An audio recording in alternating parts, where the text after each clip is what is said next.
में जिसने पार्लियामेंट में खड़े होकर इस बात को मुतालबा किया, डिमांड किया कि पिछड़े समाज की महिलाओं को भी आरक्षण मिलना चाहिए मुस्लिम महिलाओं के साथ, ये सब चीजें आपके सामने है।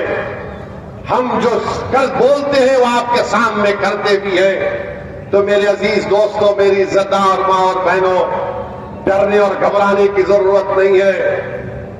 यकीनन हमारे सरों पर काले बादल जरूर हैं, मगर याद रखो इंशाअल्लाह ताला ये बादल हटेंगे। इंशाअल्लाह ताला हमारे मुकद्दर का सूरज चमकेगा। इंशाअल्लाह ताला जो लोग आज जुल्म कर रहे हैं, जो लोग आज जुल्म कर रहे हैं, याद रखो दुनिया इनको हमेशा के लिए बुला देगी। इंशाअल्लाह ताला जो लोग आज हमको दबाने की, कुचलने की, हमारे वजूद को मिटाने की कोशिश कर रहे हैं, खुदरत इंशाअल्लाह ताला उनके वजूद को मिटा के रख देगी। इंशाअल्लाह ताला जो लोग सामाजिक न्याय हमसे नहीं कर रहे, अल्लाह हमसे इंसाफ करेगा और सामाजिक न्याय उत्तर प्रदेश में पीडीएम कायम करेगी। इंशाअल्लाह ताला मेरे अजीज दोस्तों और बुजुर्गों, आपको ये देख समझकर अपने वोट का इस्तेमाल करना है। हमारी पार्टी के बारे में कहती है कि मजलिस हिंदू समाज के खिलाफ है। मेरे अजीज दोस्तों और बुजुर्गों, जब हैदराबाद के पार्लियामेंट के इलेक्शन का नतीजा आएगा, आप खुद देख लेना कि कितने लोग, जिनको लोग ये समझते हैं कि ओवैसी को हमारे हिंदू भाई बहन या बैकवर्ड क्लास या पिछड़ा या दलित लोग वोट नहीं देते, इनकी आंखें खुल जाएंगी जब नतीजा आएगा हैदराबाद का। इंशाअल्लाह ताला बिहार में हमने राणा रणजीत सिंह को शिवहर से अपना उम्मीदवार बनाया। ये वहां के 5 मर्तबा के विधायक, पूर्व मंत्री के बेटे सीताराम सिंह के बेटे हैं। तालीम याफ्ता राणा रणजीत सिंह को हमने अपना उम्मीदवार बनाया वहां पर बिहार से। अपर कास्ट के लोगों को हमने टिकट दिया, दलित समाज के लोगों को दिया, मल्ला समाज के लोगों को टिकट दिया, और वही यहां पर हमारी बहन पल्लवी पटेल कर रही है। तो मेरी आपसे फिर से अपील है, वोट को देखकर इस्तेमाल करो। डर की बुनियाद पर वोट मत दो किसी को, खौफ की बुनियाद पर वोट मत दो, बल्कि पूरी हिम्मत के साथ अपने वोट का इस्तेमाल करो। अरे दुनिया में आए हैं तो एक ही मर्तबा जीनी आए हैं। हम एक ही मर्तबा मरेंगे, 2 मर्तबा नहीं मरेंगे, याद रखो। इस मुल्क को हमने आजाद करवाया अंग्रेजों की गुलामी से। इस मुल्क की आजादी की लड़ाई में कोई आरएसएस के संघ परिवार के लोग नहीं थे। मेरे अजीज दोस्तों और बुजुर्गों, इस मुल्क को अंग्रेजों की 200 साल की गुलामी से हमने, अपनी बुजुर्गों ने हमारी जानों को कुर्बान किया। तो 25 तारीख के दिन एक इनकलाब आपको बर्पा करना पड़ेगा, ताकि लोग जान जाएं कि हम डर की बुनियाद पर वोट नहीं देंगे। समाजवादी कांग्रेस के पास कोई प्रोग्राम नहीं है। क्या करना चाहते हैं? इल्जाम लगाना तो आसान है सदुद्दीन ओवैसी और पल्लवी पटेल के ऊपर, ये वोट काटने आए हैं। अरे बताओ अखिलेश यादव, आपने कितने चुनाव हारे, कितने चुनाव आपने हार दिए, और उत्तर प्रदेश में मुस्लिम अल्पसंख्यक समाज के नेताओं को बनाने की जिम्मेदारी आपकी है। कौन है समाजवादी पार्टी में मुस्लिम अल्पसंख्यक समाज का नेता? बताओ, कोई नाम तुम्हारे जबान पर आता है? हाँ, ये थोड़े बहुत होंगे, कुछ भी होंगे, मगर कहां नेता तुम्हारा? कोई नहीं है। कहां है सब? या तो जेल में है या फिर कब्रिस्तान में सो रहे हैं। बताओ कहां है? बताओ आप। मेरे भाई, थाली मत मारो। मैं आपको भी कह रहा हूं, यह हमारी भी जिम्मेदारी है। तुम क्यों नहीं नेता बनते? क्या तुम में कमी है? क्या आप काबिल नहीं है? क्या बहादुर नहीं है? यकीनन सब चीजों से अल्लाह ने आपको नवाजा है। आपको सिर्फ आगे बढ़कर नेता बनना है। इसीलिए इनको नफरत है ओवैसी से और पल्लवी पटेल से कि ये कौन लोग हैं कि जो बरसों से जिन्होंने अपना एक शाही तख्त बनाकर रखा उसको हम हिला रहे हैं। इनको ये बात पसंद नहीं आती कि आज पल्लवी पटेल पिछड़ा दलित और मुसलमान की बात कर रही है। मेरे अजीज दोस्तों और बुजुर्गों, मेरी आपसे यह भी अपील है कि बीजेपी 10 साल से नरेंद्र मोदी इस देश के वजीर आजम और प्रधानमंत्री हैं। 2014 में मोदी ने कहा था अच्छे दिन आएंगे। मोदी ने कहा था 15 लाख हर एक के अकाउंट में आएंगे। मोदी ने कहा था कि 2 करोड़ नौकरियां दूंगा। फिर 2019 आया तो मोदी ने कहा कि हमने सर्जिकल स्ट्राइक किया। मोदी ने बड़े बड़े वादे किए। बताइए, आज मैं उन लोगों से पूछना चाह रहा हूं, क्या तुम अगर भारत से सच्ची मोहब्बत करते हो तो क्या तुम सिर्फ मस्जिद और मंदिर के झगड़े में उलझ कर रहोगे या फिर अपनी नौकरी की लड़ाई लड़ोगे? तुम क्या सिर्फ मस्जिद और मस्जिद की लड़ाई में उलझते रहोगे और तुम्हारे घर में चिराग नहीं जलेगा, तुम्हारी दुकानें बंद, तुम्हारी कंपनियां बंद, तुम्हारी फैक्ट्री बंद? मोदी बात करते हैं कि ताला लग जाएगा। क्या नरेंद्र मोदी ने 500,000 की नोट गायब करके कई फैक्ट्रियों को बंद नहीं किया? कोविड का जमाना आया, क्या एक देश का प्रधानमंत्री चंद घंटे की मोहलत भी नहीं दिया और 130 करोड़ जनता से कहा कि भाइयों बहनों भारत बंद, मैं ताला लगा रहा हूं? ताला मोदी ने लगा दिया। जो उत्तर प्रदेश के गरीब बच्चे नौजवान मुंबई में थे, हैदराबाद में थे, दिल्ली में थे, भुवनेश्वर में थे, बेंगलुरु में थे, वो तरफ गए आने के लिए अपने अपने घरों को वापस। नरेंद्र मोदी भूल गए कि उनके इस 2 फैसलों ने लोगों की जिंदगियों पर ताले लगा दिया। आज मोदी बात करते हैं कि ताला लग जाएगा। मोदी बात करते हैं कि बुलडोजर की मिसाल देते। 130 करोड़ जनता का प्रधानमंत्री बुलडोजर की मिसाल देता है। आज बीजेपी कहती है कि हम पीओके वापस लेंगे। मोदी जी 10 साल से क्या आप सिर्फ चाय पी रहे थे? 10 साल से क्या आप सिर्फ चाय पी रहे थे? लो पीओके को, हम भी कह रहे लो पीओके को। भारत का टूट हिस्सा है, कौन रोका आपको? मगर आज अमित शाह और मोदी बोलते हैं हम पीओके लेना चाहेंगे। 10 साल से आप क्या कर रहे थे? सच्चाई ये है कि हमारी 2000 स्क्वायर किलोमीटर के ऊपर चीन बैठा हुआ है। लद्दाख में डेप्सांग डेमचाक एक मुकाम है जहां पर चीन की फौज बैठी हुई है और मोदी डेप्सांग डेमचाक का नाम नहीं लेना चाहते। पीओके की बात तो करते हैं, बहुत अच्छा है, मगर ये भी तो बोलो मोदी के चीन को उखाड़ कर फेंक देंगे, हम भारत की जमीन को बचाएंगे। मगर मोदी चीन का नाम नहीं लेते, कोई नाम नहीं लेते। अब चुनाव आया तो बोल रहे पीओके ले लेंगे। अरे 10 साल में ले लेते आप। और फिर मोदी कह रहे, अपने भाषण में उन्होंने कहा कि मुस्लिम खवातीन ज्यादा बच्चे पैदा करती हैं। घुसपैठी कौन है? मोदी ने कहा ओवैसी घुसपैठी है। मोदी ने कहा कि हिंदू बहनों के गले से मंगलसूत्र उतार कर दे दिया जाएगा। मोदी जी, हम गरीब जरूर हैं मगर हम इतने गिरे हुए नहीं हैं कि किसी हमारे हिंदू बहन के गले से मंगलसूत्र को उतार कर अगर कोई जालिम हमको देता है तो उसको कबूल कर लो। अरे हम उस मंगलसूत्र की हिफाजत करेंगे। और मोदी जी, जब आप बात मंगलसूत्र की कर रहे हैं तो जबान मत खुलाओ, बात बहुत दूर तक जाएगी। हमारी बहनें, हमारी बेटियां कम बच्चे पैदा कर रही हैं, ये भारत सरकार का डेटा कहता है। मोदी जी, घुसपैठी हम नहीं है। अरे घुसपैठी अगर हम होते तो अंग्रेजों को भगाने वाले कौन होते? हजरत महल का घुसपैठी थी नरेंद्र मोदी।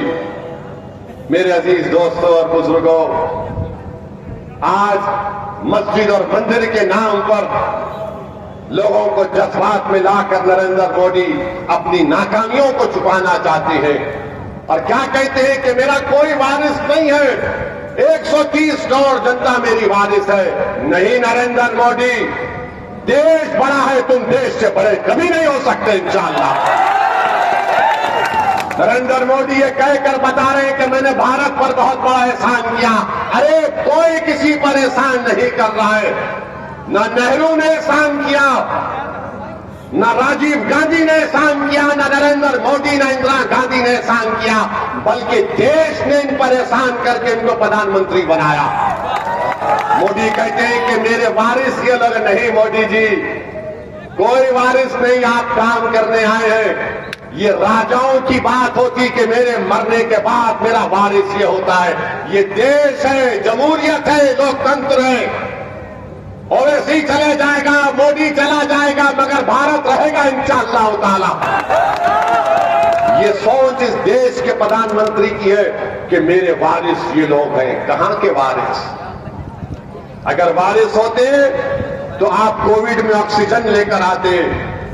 अगर आप इनको अपना वारिस समझते तो आप इनकी जानों को बचाते। मेरे अजीज दोस्तों और बुजुर्गों, आज भारत के प्रधानमंत्री के बहुत सी बातें अगर बोलना शुरू करूं तो बहुत देर हो जाएगी, मगर सिर्फ आपसे इतना अपील कर रहा हूं कि ये पार्लियामेंट का चुनाव है, आपको जरा ऊपर उठकर वोट देना है। आपने सबको आजमा लिया, आज हम आपसे अपील करने आए हैं कि पीडीएम को आप अपने दुआओं से, अपने आशीर्वाद से नवाजिए और इंशाअल्लाह ताला हम आपकी उम्मीदों पर उतरने की पूरी कोशिश करेंगे। आप हमारा साथ दीजिए। भारत में अगर बीजेपी के बढ़ते हुए कदमों को कोई रोक सकती है तो पीडीएम रोक सकती है। और फिर उत्तर प्रदेश के मुख्यमंत्री हैं, वो कह रहे हैं कि फुला बादशाह की आत्मा आ गई। मुख्यमंत्री आप क्या आत्माओं के एक्सपर्ट हैं? फिर अगर आप एक्सपर्ट हैं तो बताओ, उत्तर प्रदेश के युवा जो गवर्नमेंट की नौकरी का इम्तिहान लिख रहे थे, वो पेपर क्या गोडसे की आत्मा ने लीक किया था? बताओ प्रधानमंत्री, आप वारिस कहते हैं ना, क्या विधानसभा के चुनाव में नरेंद्र मोदी ने उत्तर प्रदेश की जनता से नहीं कहा था कि चुट्टा जानवर को मैं कंट्रोल करूंगा? मेरी बात का यकीन करो मोदी जी, आप तो दिल्ली में आराम से बैठे, चुट्टा जानवर पूरी खेतों को खाकर बर्बाद कर रहा है। कहां गया इनकी गारंटी? कोई गारंटी नहीं है। ये बीजेपी कह रही है 400 पार। आसाम का मुख्यमंत्री बीजेपी का कहता है कि 400 पार दो, हम और इबादत गाहें छीन लेंगे। बताओ मोदी जी, ये आपका एजेंडा है? 400 पार की बात बीजेपी करती है, मगर क्या पेट्रोल 100 पार नहीं हुआ? पेट्रोल 100 पार हो चुका है। भारत के प्रधानमंत्री को उसकी फिक्र नहीं है। भारत के प्रधानमंत्री को उसकी कोई फिक्र नहीं है। और ये बात याद रख लीजिए आप, बीजेपी अगर सत्ता में आएगी तो संविधान को खतरा है। और क्या है, कैसे बताता हूं मैं। हमारे वाइस प्रेसिडेंट साहब, क्या उन्होंने अपने कई भाषणों में नहीं कहा कि संविधान का बेसिक स्ट्रक्चर नहीं है? जब बेसिक स्ट्रक्चर नहीं रहेगा तो चैप्टर 3 कहां रहेगा? फंडामेंटल राइट्स कहां पर रहेंगे? आर्टिकल 15 और 16 कहां पर रहेगा? भारत के आईन की दफा 29 और 30 कहां पर रहेगी? 14 कहां पर रहेगा? आज बीजेपी प्रधानमंत्री बोलते नहीं नहीं, यकीनन 400 पार का मतलब यह होगा। मोदी जी क्या कहते हैं कि किसी और का आरक्षण लेकर मुसलमानों को दिया जाएगा। मोदी जी, आपने जो दलित समाज को, पिछड़ा समाज को धोखा दिया, किसी ने नहीं दिया होगा। जिस देश की आबादी 80% है, 80% आबादी को मोदी जी ने कह दिया कि तुम्हारे लिए 28% रिजर्वेशन है। जिस देश की आबादी में उन लोगों का हिस्सा 20% है, मोदी ने कहा कि मैं तुमको 10% आरक्षण दूंगा। मोदी जी, उस 10% में दलित नहीं जा सकता, आदिवासी नहीं जा सकता, तो बताओ आपने किसके लिए किया ये? मेरे अजीज दोस्तों और बुजुर्गों, ये बात आपको समझना है। हम देश के प्रधानमंत्री से, नरेंद्र मोदी से ये सवाल करना चाहते हैं कि आप हमको बता दीजिए कि क्या आप आरक्षण रखेंगे या हटाएंगे? देश जानना चाहता है मोदी जी, क्या आप फंडामेंटल राइट को रखेंगे या हट निकाल देंगे? क्या आप आर्टिकल 29 और 30 को रखेंगे या हटाएंगे? क्या आप पार्लिमानी सिस्टम को खत्म करके प्रेसिडेंशियल फॉर्म ऑफ सिस्टम को लेकर आएंगे? बताइए, क्या आप प्रदेशों के उनके अख्तियारात, उनके पावर्स को लेकर क्या अपने आप को नहीं देंगे? आप बताइए। ये हमारे सवालात हैं बीजेपी से, नरेंद्र मोदी से, और उनको जवाब देना पड़ेगा। खुलकर कह रहे हैं सब लोग। राजस्थान के बीजेपी की डिप्टी चीफ मिनिस्टर महिला कह रही है, मोहतरमा, कि 400 दिए तो हम आरक्षण को हटा देंगे, संविधान को बदल देंगे। ये मैं नहीं कह रहा हूं, राजस्थान की डिप्टी सीएम कह रही है, कई इनके लीडर कह रहे हैं। तो याद रखिए, ये भारत की तारीख का सबसे बड़ा इलेक्शन है। वोट एक अमानत है, इसका सही इस्तेमाल करिए। 10 साल से नरेंद्र मोदी ने सिर्फ वादे किए, लंबी लंबी छोड़ी, मगर कुछ काम नहीं किया। और एक मर्तबा नरेंद्र मोदी सऊदी अरब भी गए थे। सऊदी अरब गए तो वहां पर उनको एक तोप नजर आई, तोप। तो मोदी जी ने तोप को बड़े गौर से देखा, उसके तरफ फिरा। वहां पर एक सऊदी का शेख था। नरेंद्र मोदी ने उससे पूछा, या हबीबी, ये कितना दूर फेंकती? तो शेख ने कहा, वल्लाही तुमसे कम फेंकती। मोदी जी, दिल पर मत लीजिए, लाइटर वेन में लीजिए, दिल पे मत लीजिए, किसी और चीज पर ले लीजिए, गुर्दे पर ले लीजिए। 15 लाख, मैं सेवक हूं, मैं फकीर हूं, मेरा क्या है, मैं झोला लेके चले जाऊंगा। मोदी जी, ये कब तक डायलॉगबाजी चलते रहेगी? भारत की राजनीति में आपने अल्पसंख्यक समाज को क्या दिया, हमको बताओ। बीजेपी बोलती है पिछड़ा पिछड़ा। यहां की फैक्ट्री को क्यों नहीं खुलाया मोदी जी आपने बुनकर समाज के हमारे अंसारी भाइयों की? मोदी जी बनारस के एमपी हैं, पूरे अंसारी देख लो आप, बुनकरों के बच्चे मुंबई को चले गए। बिजली का बिल बाप के नाम से बेटे के नाम पर तब्दील नहीं होता। मोदी जी दुनिया में जाते हैं तो बनारस की सिल्क्स का बना हुआ कपड़ा देते हैं, मगर ये नहीं बोलते कि इसका सेठ को अंसारी नहीं बन सकता। मोदी जी ये नहीं बताते आपको कि अल्पसंख्यक समाज का स्कॉलरशिप का पैसा इन्होंने कम करके रख दिया और कोई पूछने वाला नहीं है। याद रखो मेरी इस बात को, ये सन्नाटा है तुम्हारे नाम का, कोई तुम्हारा नाम लेने वाला नहीं है। सब सन्नाटा है, जब तुम्हारा नाम आता है तो कोई नाम भी लेना नहीं चाहता। अब देख लो तुम, ये कोई बाजू खड़ा करके फोटो लेने को भी तैयार नहीं है। मगर हम क्या है, हम मरे जा रहे हैं, गिरे जा रहे हैं। अरे मेरे भाई रुको, ठहरो, समझो। तुम कब तक उन पर अपनी जिंदगियों को कुर्बान करते रहोगे जिन्होंने तुम्हारे पीठ पर एक बार नहीं कई बार खंजर घोंपा? तुम कब तक उन लोगों के लिए अपनी जवानी को कुर्बान करोगे? नौजवानों जो खुद जवान हो रहे हैं और तुम ज़ईफी की तरफ दौड़ रहे हो। तो मेरे अजीज दोस्तों और बुजुर्गों, मेरी आपसे एक ही गुजारिश है कि लिफाफे के निशान पर 25 तारीख को वोट दीजिए। मुत्तहिदा तौर पर अपने वोट का इस्तेमाल करिए। और मैं तमाम बीजेपी, आरएसएस, समाजवादी और ये नाम निहाद चुन्नू मुन्नू जो सेकुलरिज्म के हैं, मैं इनको बताना चाह रहा हूं कि मैं उत्तर प्रदेश को छोड़कर नहीं जाऊंगा कभी इंशाअल्लाह ताला। हम अपनी बहन के साथ आज खड़े हैं। कल जिला परिषद का चुनाव आएगा, हम साथ खड़े रहेंगे।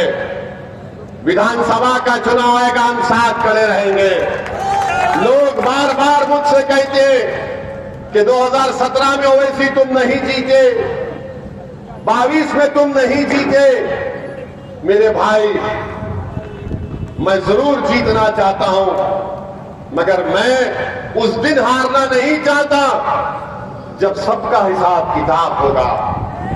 मैं उस दिन की कामयाबी के लिए भी कोशिश कर रहा हूं, क्योंकि जो एक नेमत अल्लाह ने मुझे दी है, कहो लोगों में अल्लाह ने मुझे मौका दिया कि मैं फूलपुर में आकर तुम्हारे दरमियान में खड़े होकर तुम्हारे दिलों में जो जज्बात छुपे उसको बयान कर सकूं। करोड़ों लोगों में अल्लाह ने मुझे मौका दिया कि भारत की पार्लियामेंट में खड़े होकर मैं मोदी अमित शाह के सामने इंसाफ की बात कर सकूं। मुझे उस दिन का डर भी है।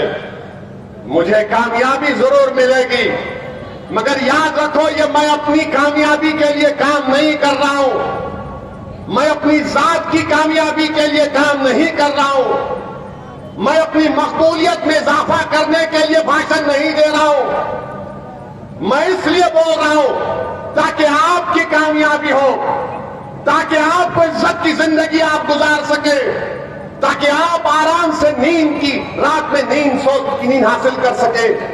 कोई बुलडोजर के डर से आपकी नींद में खलल ना पड़ जाए। मेरे भाई, वो कब होगा? जब आप नेता बनेंगे, जब आप गायक बनेंगे, जब आप लीडर बनेंगे, जब आप एमपी बनेंगे, जब आप विधायक बनेंगे। और उस वक्त होगा जब आप पिछड़ा समाज के साथ, दलित समाज के साथ कंधे से कंधा मिलाकर खड़े हो जाएंगे। ये आपने समाजवादी को दिया, ये सिर्फ अपने परिवार की बात करने वाले हैं। ये अपनी परिवार की बात करने वाले हैं। कांग्रेस की बात मत करो, मेरी जबान मत खुलाओ। महाराष्ट्र में 48 लोकसभा की सीटें हैं, एक भी मुसलमान कैंडिडेट नहीं है। न राष्ट्रवादी पार्टी का जो नए सेकुलरिज्म के दूल्हे बने उद्धव ठाकरे, न कांग्रेस एक को भी नहीं देते और मुझे गाली देते हैं। ओवैसी वोट काटने आया है। मेरे अजीज दोस्तों और बुजुर्गों, मेरे इल्जामात की मुझे कोई फिक्र नहीं है। मुझे मुस्तकबिल की फिक्र है कि हमारा और आपका क्या हाल होगा, हम किस रास्ते पर लेकर जाएंगे। कम से कम मैं बुजुर्गों से अपील कर रहा हूं, अगर तुमको मेरी बात पसंद नहीं है तो बाजू रखो, मगर अपनी औलाद को तो देखो, अपने इन बच्चों को देखो जो आने वाला कल उनका होगा। कम से कम उन बच्चों के मुस्तकबिल को, उनके कल को अच्छा रखने के लिए हम आपसे अपील करने आए हैं कि 25 तारीख के दिन आप अपना एक वोट का इस्तेमाल करिए। और ये लोग जो आरएसएस और बीजेपी के लोग जो बड़ा पुकारते फिरते हैं, मोदी ने भारत की आर्मी में अग्निवीर की स्कीम को लागू कर दिया। अगर ये दोबारा जीत कर आएंगे खुदा ना खास्ता, तो सीआरपीएफ में भी 4 साल की नौकरी होगी। सीआरपीएफ में 4 साल, बीएसएफ में 4 साल, सीआईएसएफ में 4 साल की नौकरी होगी, रेलवे प्रोटेक्शन फोर्स में 4 साल की नौकरी होगी। तो नौजवानों, तुम ओवैसी को गाली देते रहो, कोई बात नहीं, मगर तुम ये भी तो सोच लो कि जिसके लिए तुम वोट डालने जा रहे हो वो तुमको नौकरी नहीं देगा, वो तुमको बोल देगा लो मस्जिद मंदिर के नाम पर। वही फार्मूला उनके पास है, बुलडोजर को खड़ा कर देंगे और बोलेंगे देखो हम इतने ताकतवर हैं। अरे बुलडोजर से कोई ताकतवर नहीं होता, इंसाफ जो करता है वो ताकतवर होता है। जो इंसाफ करता है, जो सामाजिक न्याय करता है वो ताकतवर होता है। तो बहरहाल मेरे अजीज दोस्तों और बुजुर्गों, 25 तारीख को आप लिफाफे पर वोट देंगे इंशाअल्लाह। कितने लोग वोट देंगे हाथ उठाइए। तो हमारे भाषण के बाद सुबह तक बदल तो नहीं जाएंगे। ये समाजवादी बीजेपी के लोग आकर कान में बोलेंगे ये भड़काऊ भाषण करके गया, तुम उसकी बातों में नहीं आना, यकीन तो नहीं करेंगे। हम आपसे वादा कर रहे हैं कि हम आपकी लड़ाई लड़ते रहे और लड़ते रहेंगे इंशाअल्लाह ताला। आप तमाम का बहुत शुक्रिया। अस्सलाम वालेकुम। आदरणीय साथियों, अब अपना दल के राष्ट्रीय अध्यक्ष राजमाता कृष्णा पटेल जी हम लोगों को आशीर्वाद देते हुए राजमाता कृष्णा पटेल जी कार्यक्रम के समापन की घोषणा करेंगे। राजमाता कृष्णा पटेल जी एक जोरदार नारे से इस्तेमाल करिए। कृष्णा पटेल जिंदाबाद, कृष्णा पटेल जिंदाबाद। आज इस पीडीएम की संयुक्त रैली में उपस्थित मंच पर राष्ट्र प्रदेश जिला मंडल के सभी पदाधिकारी आए हुए सभी लोगों को मैं धन्यवाद देना चाहती हूँ। कहना चाहती हूँ कि डॉक्टर सोनेलाल पटेल की ये